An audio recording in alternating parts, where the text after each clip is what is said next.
आशीष शर्मा जी, दिल्ली से। राधे राधे राधे महाराज जी। महाराज जी, मन विचलित सा रहता है, जल्दबाजी में असंतोष की स्थिति रहती है, हमेशा व्यस्त रहते हैं, जिससे जीवन में दुख और नहीं, हम कह रहे हैं कब तक जल्दबाजी करेंगे? आखिरकार मृत्यु भी तो आ रही है। अब उसका तो पता नहीं है ना कि कल हो जाए या पर। ये जल्दबाजी कब तक रखोगे? कभी तो विश्राम कीजिए, कभी तो धैर्य कीजिए, कभी तो अपने अंतिम परिणाम की तरफ झांक कर देखिए कि आप जब यहाँ से जाएंगे तो आप क्या लेके जाएंगे। वो चीज़ तो कमा रहे हैं कि नहीं कमा रहे हैं जो लेके जाना है। इस देश की कोई भी चीज़ नहीं जाने वाली, शरीर सहित सब कुछ यही छूट जाएगा।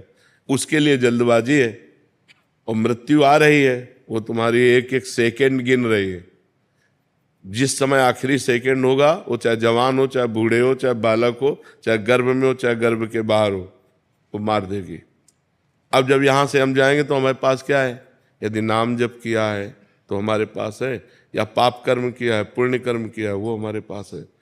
तो ज्यादा क्या हमने किया है, ये मरने के पहले गणित लगा लो। अगर पाप किए हैं तो उस गठरी में आग लगाओ, नाम जप करके, तीर्थयाटन करके, दूसरों को सुख पहुंचा करके। जल्दबाजी ज्यादा ठीक नहीं है। कब तक करते रहोगे? पूरा जीवन हो गया। कभी विश्राम भी तो सोचिए, कब विश्राम मिलेगा? ये हो जाए, फिर ये हो जाए, फिर ये हो जाए, फिर ये हो, ये क्रम बना ही रहेगा। आज तक किसी का ऐसा नहीं हुआ कि अब मैं ये करना है, ये करना है, ये करना है, यही भ्रम बना रहता है। लेकिन मुझे भगवत प्राप्ति करनी है, मुझे भगवान से मिलना है, मुझे अब इस जन्म में ऐसा भजन करना है कि अगला जन्म ना हो। इसके विषय में कौन सोचता है? अगर यही सब करते रहे, शरीर छूट गया तो फिर पता नहीं कौन सी योनि प्राप्त हो। सुअर, कुत्ता, गधा, ऊंट, कितनी योनियां हैं। फिर हम जल्दबाजी में कुछ नहीं कर पाएंगे। तो हमें विवेक चाहिए, हम नाम जप करें, भगवान का चिंतन करते हुए कार्य करें और बहुत धैर्यपूर्वक कार्य करें। जल्दबाजी में कभी भी हमारा शरीर छूट सकता है, हमारे हाथ क्या लगेगा। इसलिए सावधान रहिए।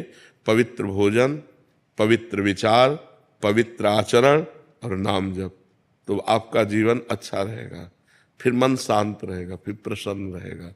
कितनी जल्दबाजी, क्या क्या, एक कार्य हो तो एक कार्य, एक पूरा करोगे 5 खड़े हो जाएंगे काम, 5 पूरा करोगे 50 व्यवस्थाएं लग जाएंगी। ये माया है, ये कभी चैन से किसी को नहीं रहने देती।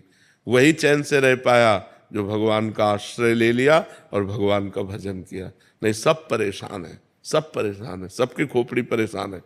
जो भजन नहीं करते सब परेशान है। आप देख लीजिए, कोई एक व्यक्ति बताओ मैं संतुष्ट हूं अपने जीवन से, मैं संतोष को प्राप्त हो रहा हूं, वो वही कह सकता है जो भगवान से जुड़ा हुआ है, अन्यथा नहीं।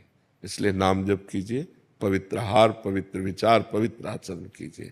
जल्दबाजी कहाँ तक करेंगे, कितना करेंगे? और जो कुछ करेंगे सब यही रह जाएगा। इसलिए आनंद मनाइए, मस्ती से जीजिए।